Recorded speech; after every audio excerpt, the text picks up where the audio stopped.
Prefab homes under $15,000 grab attention because it feels like a way into housing on a tight budget, but what you're actually buying at that price is a starter kit, not a move-in ready house.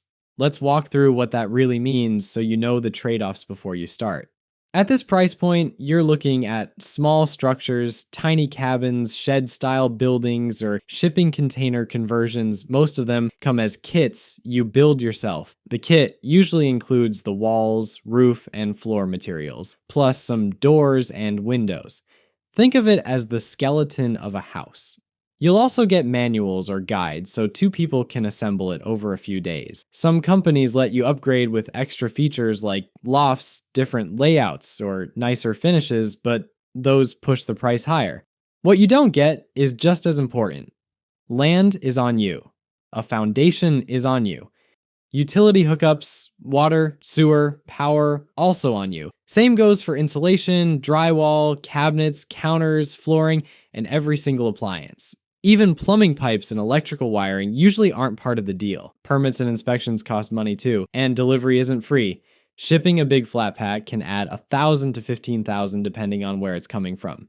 If you're not building it yourself, labor costs add even more. That's why builders say the kit is only about a third of the total project cost. Designs in this range are compact. Most are under 400 square feet. Layouts are usually open to make the small space feel bigger.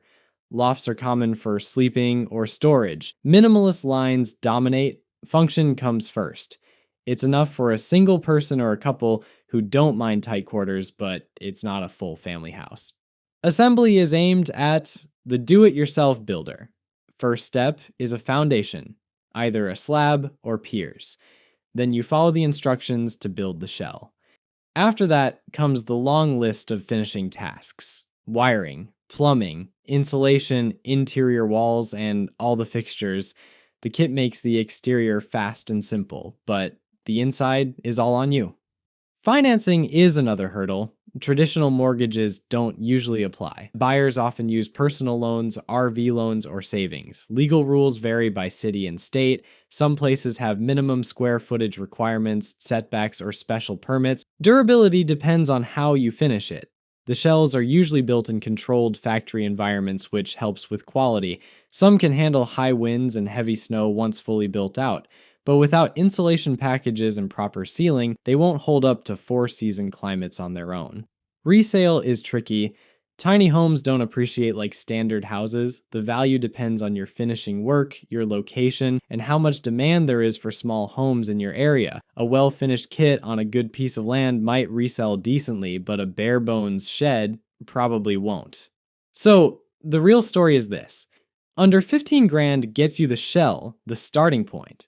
The full cost to turn it into a real home is many times higher. If you're handy, willing to put in sweat equity, and careful with zoning, it can be a budget path into homeownership. But if you're expecting a turnkey house for that price, you'll hit a wall of hidden costs fast.